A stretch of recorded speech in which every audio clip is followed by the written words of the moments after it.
దీనికి సంబంధించిన వివరాలు రాష్ట్ర ప్రభుత్వాన్ని మొత్తం కూడా యంత్రాంగాన్ని అప్రమత్తం చేయడానికి ముఖ్యమంత్రి గారు రేవంత్ రెడ్డి గారు ఈరోజు ఉదయం అన్ని డిపార్ట్మెంట్ ఆఫీసర్స్తో ఒక మీటింగ్ ఏర్పాటు చేసి అందరి దగ్గర వివరాలు తీసుకొని అప్రమత్తంగా ఏ విధంగా ఉన్నారు, ఏమేమి చర్యలు తీసుకుంటున్నారని సుదీర్ఘంగా వారు తెలుసుకున్నారు.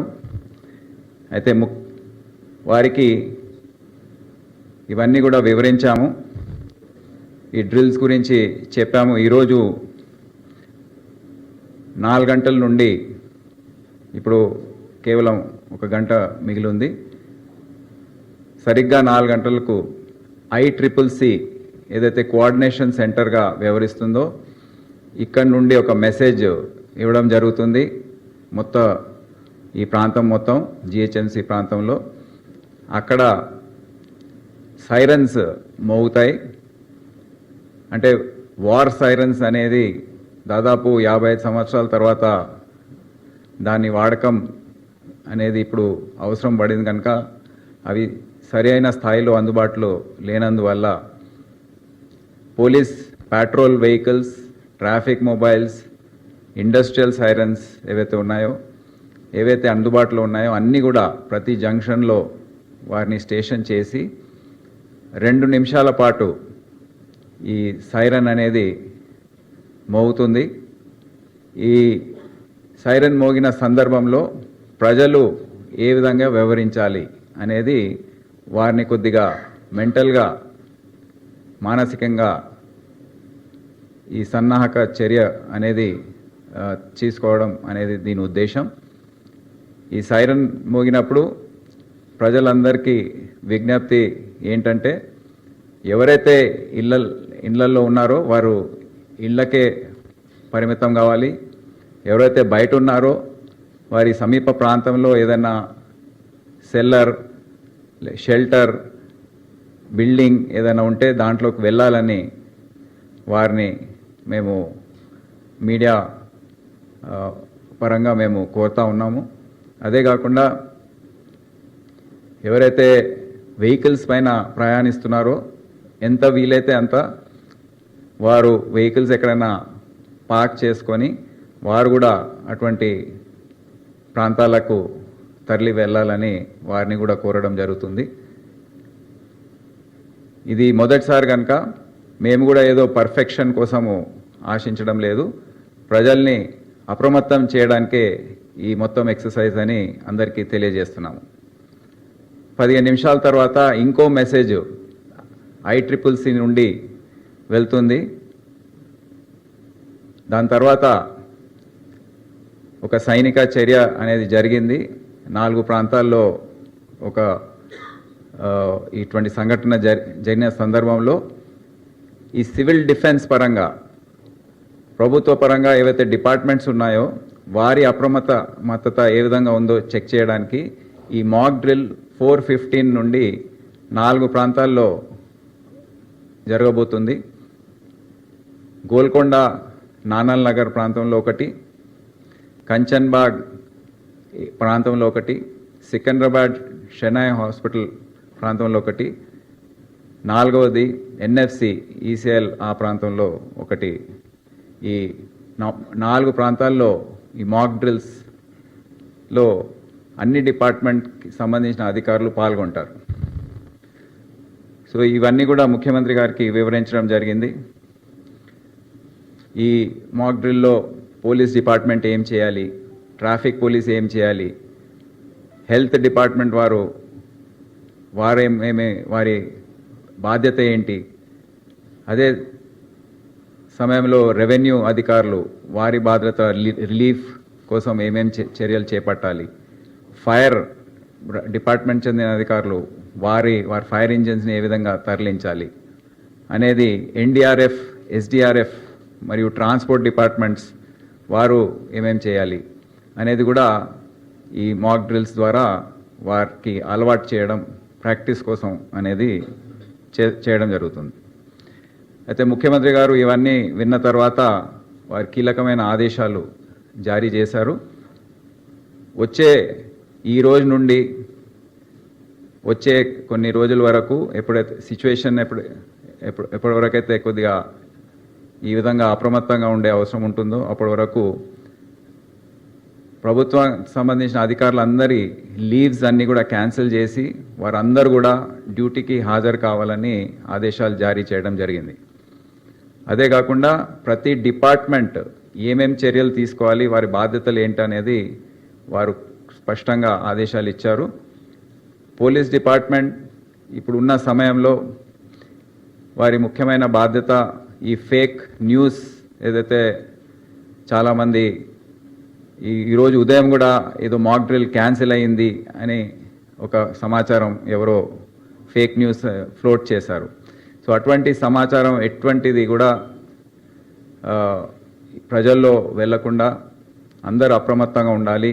సోషల్ మీడియా పైన నిఘా పెట్టి సైబర్ సెక్యూరిటీ బ్యూరో అధికారులు, మిగతా సోషల్ మీడియాకు సంబంధించిన మానిటరింగ్ చేసే అధికారులు అందరూ కూడా అప్రమత్తంగా ఉండి దాన్ని ఇమీడియట్గా ఫ్యాక్ట్స్ ఏంటో అవి ప్రజలకు తెలియజేయాలని. ఎందుకంటే ఇటువంటి సమయాల్లో తప్పుడు వార్తల ద్వారా ఏదో ఉద్రిక్తత సృష్టించడానికి కొంతమంది ప్రయత్నించే అవకాశం ఉంటుందని వారు తెలియజేయడం జరిగింది. సో పోలీస్ డిపార్ట్మెంట్ శాంతి భద్రతలు అన్ని రకాలుగా దాన్ని పరిశీలించి ఏవే చర్యలు తీసుకోవాలో అవన్నీ కూడా తీసుకోవాలని, అందరూ కూడా డబుల్ డ్యూటీ చేసే విధంగా అప్రమత్తంగా ఉండి ఈ మొత్తం రాష్ట్రాన్ని జాగ్రత్తగా చూసుకోవాలని వారు చెప్పడం జరిగింది. అదే కాకుండా మెడికల్ అండ్ హెల్త్ డిపార్ట్మెంట్ వారు హాస్పిటల్స్ని అన్నీ కూడా రెడీగా పెట్టి ఏవైతే హాస్పిటల్స్ని ఇయర్ మార్క్ చేస్తారో దానికి రెడ్ క్రాస్ సంబంధించిన సైన్ ఏదైతే ఉంటుందో అది దానిపైన పెయింట్ వేసి అది ఆదేశాలు కూడా వచ్చాయి కేంద్ర ప్రభుత్వం నుంచి, అది కూడా క్యారీ అవుట్ చేయాలి. ఫస్ట్ ఎయిడ్ ఒక సంఘటన జరిగిన సందర్భంలో ఏమేం చర్యలు తీసుకోవాలో ఫస్ట్ ఎయిడ్ సంబంధించిన వరకు ఎవరైతే ఇంజర్డ్ ఉంటారో, వికలాంగులు ఉంటారో వాళ్ళందరినీ కూడా ఈ హాస్పిటల్స్కి తరలించడం, దానికి చర్యలు, బెడ్స్ అవైలబిలిటీ ఇవన్నీ కూడా జాగ్రత్తగా పరిశీలించి రివ్యూ చేసుకొని వారు కూడా అన్ని రకాలుగా అక్కడ ఉన్న డాక్టర్స్ అందరూ కూడా 100% డ్యూటీలో అవైలబుల్గా ఉండే విధంగా చర్యలు తీసుకోవాలని ఆదేశించడం జరిగింది. అదే కాకుండా మున్సిపల్ అడ్మినిస్ట్రేషన్, జిహెచ్ఎంసి అధికారులు కూడా పూర్తి స్థాయిలో అందుబాటులో ఉండి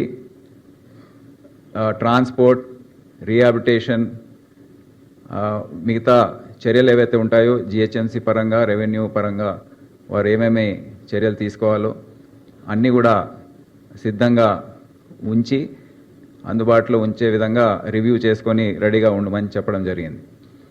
ఎన్డీఆర్ఎఫ్, ఎస్డీఆర్ఎఫ్ టీమ్స్ కూడా వారి ఎక్విప్మెంట్స్ ఏ విధంగా వారి దగ్గర ఉన్నాయి, అవి పనిచేస్తున్నాయా లేవా అవన్నీ కూడా టెస్ట్ చేసి ఆ సామాగ్రి ఏదైతే ఉందో అదంతా కూడా అందుబాటులో ఉందా లేదా, యాక్షన్ కోసం రెడీగా ఉన్నారా లేదా అనేది రివ్యూ చేసుకోమని చెప్పడం జరిగింది. ట్రాన్స్పోర్ట్ డిపార్ట్మెంట్ వెహికల్స్ని అందుబాటులో తీసుకొచ్చే పరిస్థితి ఉంటే దాన్ని ఏ విధంగా మొబిలైజ్ చేస్తారు అవన్నీ కూడా అనలైజ్ చేసుకోమని చెప్పడం జరిగింది. ICCC ఒక నోడల్ సెంటర్గా ఉంటుంది మొత్తము ఈ ప్రాంతమే కాకుండా మొత్తం రాష్ట్రం కోసం.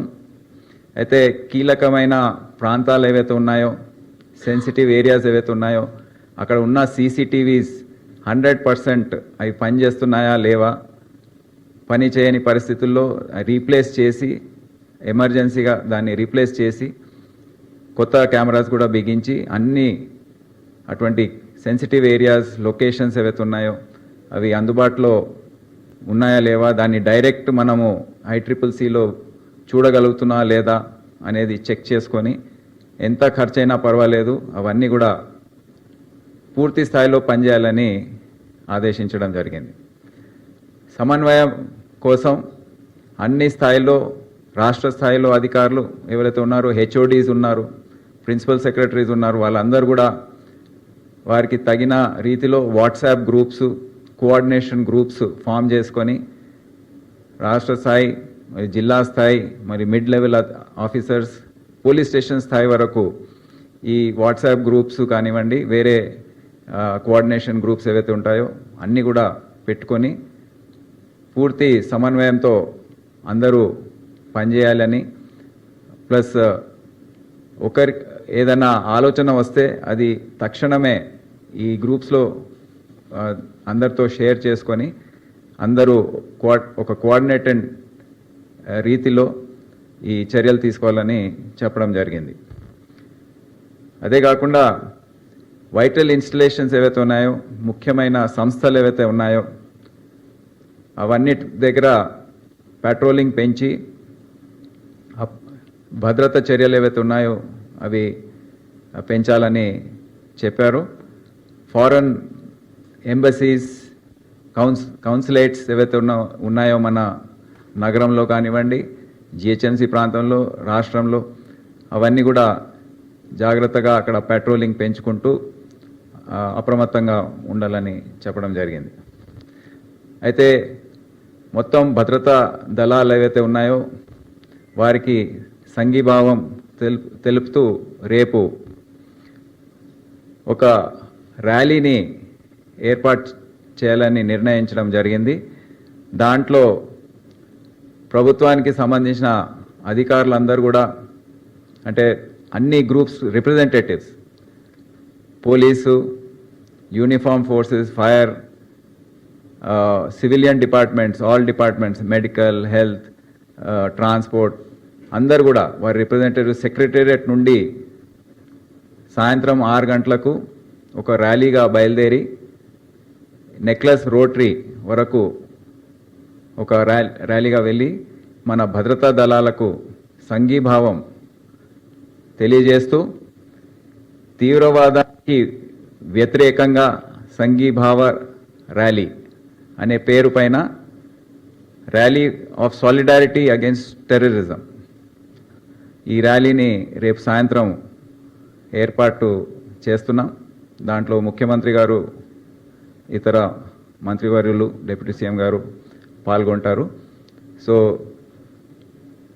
దేశ సరిహద్దుల్లో ఏదైతే యుద్ధ వాతావరణం ఉందో దాంట్లో military, army, navy, air force సంబంధించిన సిబ్బందికి మా తరఫున, ప్రభుత్వ తరఫున, ప్రజల తరఫున, తెలంగాణ ప్రజల తరఫున సంఘీభావం తెలియజేయడానికి ఈ ర్యాలీని ఏర్పాటు చేస్తున్నామని. Populated areas like earlier Hyderabad has seen certain incidents, so what are the preparations that have been made apart from mock drill in like vocal chart and these incidents that have taken place in these areas? What are the preparations that have been made? One second, shall I do you require this in English? We'll take a bite later. Okay. ఇంకెవరైనా ఏదన్నా 1 second.